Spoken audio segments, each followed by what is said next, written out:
the Idabros coming at you guys with another set of replays here. It's going to be a little bit different. I'm kind of taking a break from GBs just because, we've had, the last 3 uploads or videos have all been GBs. So doing something a little bit different. We are still sticking with kind of the old school archetypes here.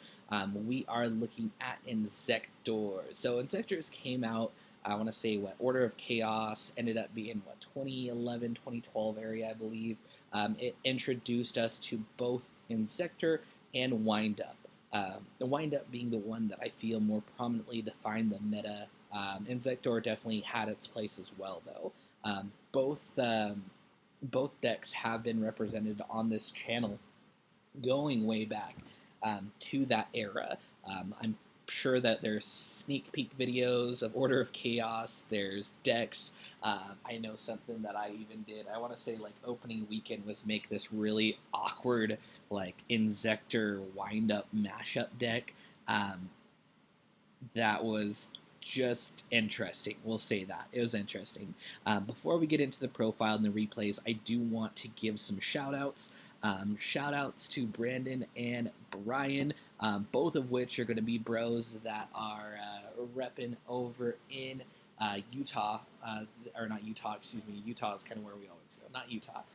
In Portland. YCS Portland is coming up as well. So definitely good luck to everybody that is going from Idaho, but hopefully especially those two get some awesome tops. That would be pretty amazing. But yeah, definitely good luck, and get everybody that attends. Hopefully it's an awesome event. Other than that, another thing that I wanted to quickly touch on is this going to be my anime recap upload that I did. I went through and covered One Piece.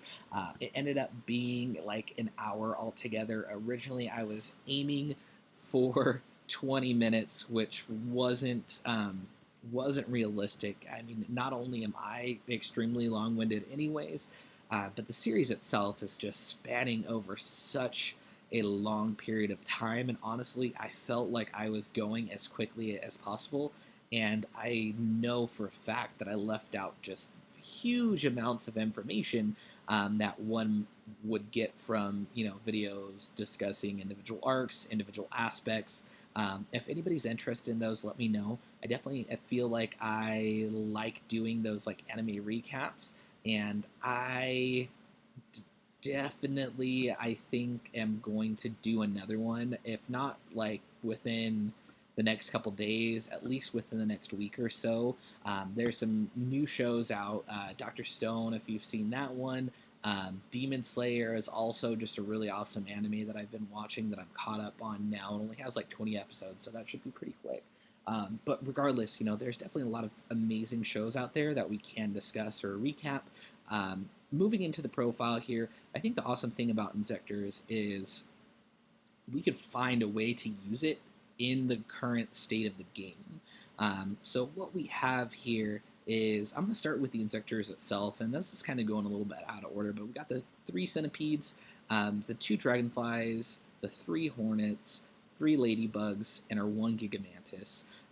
Ultimately, with this new card right here, Cocoon of Evolution, or Cocoon of Ultra Evolution, rather, you can tribute 1 insect monster with an equip card to special summon another insect monster, ignoring its summoning conditions. Now, I try to get crazy and play bigger insect monsters that might have effects, but ultimately, what this means is if I'm in a mid to late game situation, I don't care what Inzektor monster that I summon, as long as draw, as long as it's not Gigamantis, I guess. So any of the normal summonable ones, if I could go Ladybug and attach another Ladybug, that could still, if I have that Cocoon, still gets me Dragonfly. And then I could go off from there, right? So that's interesting. The deck itself also, the core engine or archetype, I guess you could say, has a very low count altogether. So that allows us to go through, not only is going second, not bad in this type of deck, especially with Hornet, where to send it, it destroys stuff. Like, I want them to have at least some cards on the field. It also allows us to go through and, include hand traps in the main deck without hurting the deck itself. So I was running into a lot of people playing the Primal Being. Now, this one is going to be one of the hand traps. It's going to be in the 2019 tins. And the thing is clutch. Like, I feel like this thing is going to change the face of the game. It's going to be very, very interesting to see how those promos affect the meta moving forward. So I did throw those in there because, like, if I'm going to be playing people like that have it in the deck already, like, I'm going to play it too. So we got that. We got the 3 Ash Blossoms. We got the 3 Impermanents. We also went into the Dangers. Now, the Dangers, I feel like, are really good mashed together with this archetype because, we really are 100% okay with Gigamantis, with Hornet, with Ladybug, all of those. Let's put those in the graveyard. Absolutely. They're also darks. We have Mothman, which adds, its effect is draw and discard, which is, again, awesome. We already went through that. It's an insect as well. Not super relevant with the cards that I have in here, but there are some cards that might cycle their way in and out of the deck that does have to do more with the insect typing. So, like, cool. Allures, they're, again, all darks except the hand traps. Foolish, Reborn, World Succession, World Legacy Succession. I can easily go into links just because this is a deck that can spam monsters depending on what you open with. So, like, getting that, using your Dragonfly and getting out a Centipede and whatever, and then going into, like, a Link 2 or a Link 3 or whatever it is, and then getting that Dragonfly back and, like, kind of doing the same thing over again. Awesome. MST, not only does MST destroy back row if needed, the cool thing with Inzektors is it also can go through and, depending on what is going on, can help you enable your own plays. Because, if you throw on, like, a Caliber onto your Dragonfly or Centipede, like, MST, that's a way to trigger the Dragonfly or the Centipede's effect, and also, add whatever is in your grave with that Caliber, maybe Gigamantis, or, whatever it is, and get it back. So, extra deck is really random. I'll tell you that it can go into links, but, like, I feel like I don't go into links very often. So we just kind of got some random stuff. We go link 4s, link 3s, or, rank 4s, rank 3s. We've got kind of some good chunk of generic, here's our link 4s. Curious is pretty awesome. The Dangers allow you to go into Curious and get that dump, some of the grave effect. Trigate, if you can get that far into your links, then awesome. We're going to go through, do some quick replays. This one's going to be against Orcust. We are, one thing that you'll notice is these replays are going to really have a lot of hand traps. And, it is what it is. I think that's the, while you could say, hey, that's not really the deck, right? Like, you can't rely on opening, 3 hand traps. Like, I opened up a lot of hand traps in this game. You could also kind of argue, like, that's the whole reason why we're playing a higher count of hand traps, is to make it so that is possible. So, like, I feel like there's an argument either way. So, went through and got the sneak, went through, discarded the Hornet, got another Hornet, used said Hornet's effect to attach itself and blow up the field, and, we got in there for a good amount of damage. So, he went engage, we got the Hornet drones, Gagari, and we're just kind of going through the Sky Striker portion of the deck here. So, he could destroy my monster and then ultimately go into, our Ningirsu there to get into Dingirsu and clear the field. But again, I'll admit, like, hand traps be cheap, and, like, that's the thing I was telling you. This guy looks like it's gonna change the face of the game. Even against a deck that is has so much recursion, right? Like that Orcus does, especially mixed with whatever other archetype is in there. It's very interesting. So I top deck into the Dragonfly to get rid of the yeah. Well, we're essentially just going into game here. We went through, instead of going Centipede and trying to go off from there, just grabbed the Gigamantis, and like at that point, the game was done. Like there's no reason to be crazy and combo. He didn't have the field spell out, so like there wasn't any interaction on my turn. Let's see. Next one is going to be against Magical Musketeers. You see, this one I was playing one of the insect kaijus just because I thought that it would be interesting with that Ultra Cocoon. Ultimately, as you saw, I ended up cutting it. We'll kind of go from here. We got some danger plays. Unfortunately, I didn't have anything to clear out the board as easy. Ultimately, I guess it wouldn't have mattered though, right? Because he went through, he used his primal being, went through now, and I had the reborn, so I was super lucky. I ended up being able to clear out his board, and drew as a caliber, or got a caliber off of Centipede, and tried to get in for some damage.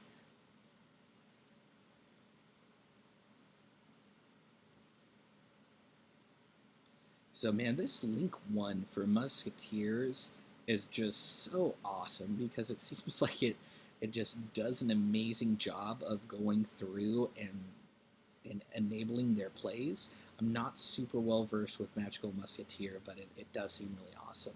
Now I went through, and Caliber was, I believe, getting me back um, the Dragonfly that was sent, because at this point it looks like he could have done it multiple ways. I didn't know it at the time, but he could have. Um, this Magical Musket card was pretty dope, so we went through and essentially banished all my good Inzektor cards. So that was rough. There we go.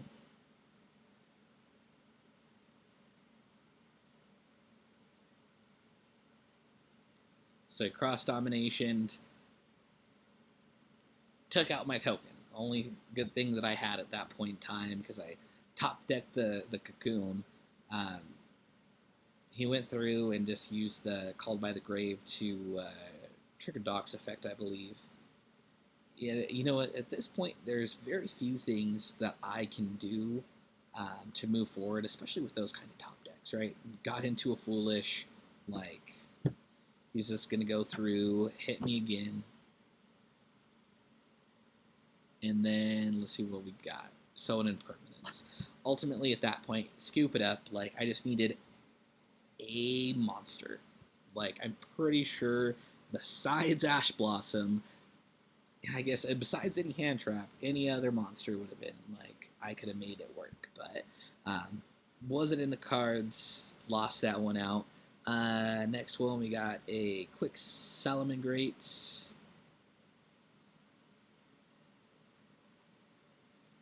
So again, I'm opening up double of our new board clearing hand trap, and the thing with Salamangreats even is Salamangreats, at least from my understanding of the deck, is one that can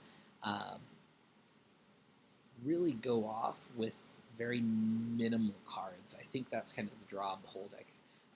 Again, I'm not honestly, all my playing in the last however long, it's all been online. Um, so I don't have a lot of real life interactions with a lot of the newer archetypes. But I mean, that just seems like what the deck really excels in, right? Is essentially making an awesome board out of very little. But still, we saw that specific the primal being hand trap stopping it, right, and like allowed me, even though I felt like I didn't really have a great hand either. Um, I had those, like, and we'll see here even, like, he's going off, he's doing his thing, and I'm just kind of sitting and waiting for the deck, or for the board, to be well enough established with enough summons that I could go through and drop the other one. And it's one of those. I think we talked about it earlier. It's you can kind of look at it as like, well, hey, that's cheap. Like ultimately, that's not the point of the deck. Like the point of the deck isn't to win by using that kind of card. And you could still argue that, but at the same time, like if it wasn't for the type of deck and the archetype being able to have minimal cards where you could fit in, all these hand traps, then it could be different stories. So it, it just depends how you look at it. So we always saw a Mothman there was pretty awesome. I went through, got the discard, got the Hornet in, ended up using that board. And if you look at it by itself, it's not like a super impressive board or anything, right? It's not one of these like huge break my board, 5 negates. But at the end of the day, like it still was able to get there, and I think that is pretty awesome, especially for this old archetype that if we look at it, hasn't really gotten any good support. Like it just hasn't. There's that Link 2. It's not a great card, but here we have a deck, and I labeled it random. Honestly, I couldn't really tell. I believe we have a lot of kaijus, and then we have sky strikers. I want to say that I ended up playing another game against this deck, and it ended up being more sky striker heavy on the second game of the match, but honestly I don't recall. Um, so we're just doing some more danger shenanigans. We went through using Ladybug to attach Hornet. Before I'm able to use anything, though, Twin Twistered off my Hornet, and I decided to, unknowing that he already had more kaijus in hand, use the Unicorn to try and get past what was on the board. That was really my only option. But now we see, okay, he has Dogron out and got rid of my Unicorn, and I drew Ash. Like, that's not going to help me. So the tough part is we're kind of back in this predicament again. I believe we saw in one of the other games where now I'm stuck with the Ultra Cocoon in hand. This time, though, I was lucky enough to go through and top deck a Inzektor monster and use the Cocoon to get myself into a Dragonfly. Ended up ashing the Dragonfly. I was still able to clear the board. Now that's the secondary effect of Cocoon. I was able to go through and put a Dragonfly back in to draw one. So that was pretty awesome.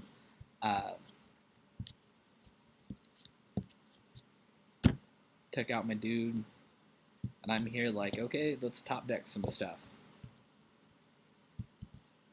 And I ended up losing out on my Blossom, my Ash Blossom, and drew into another Ash Blossom.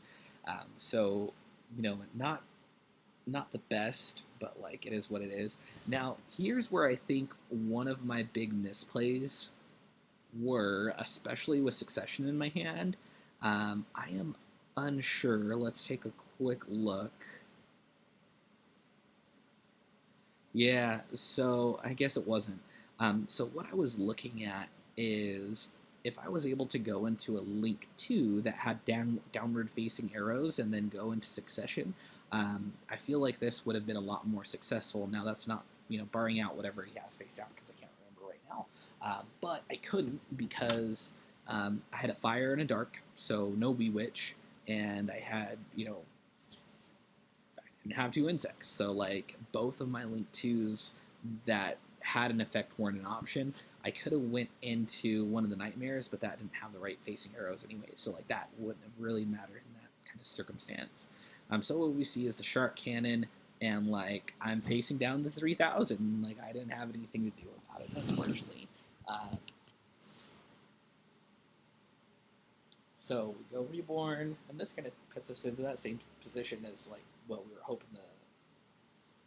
Succession could have done a turn earlier if I did have an appropriate Link monster. So maybe looking into a generic Link 2 that has downward facing arrows would be cool, especially because there is so much room in the extra deck to move things around.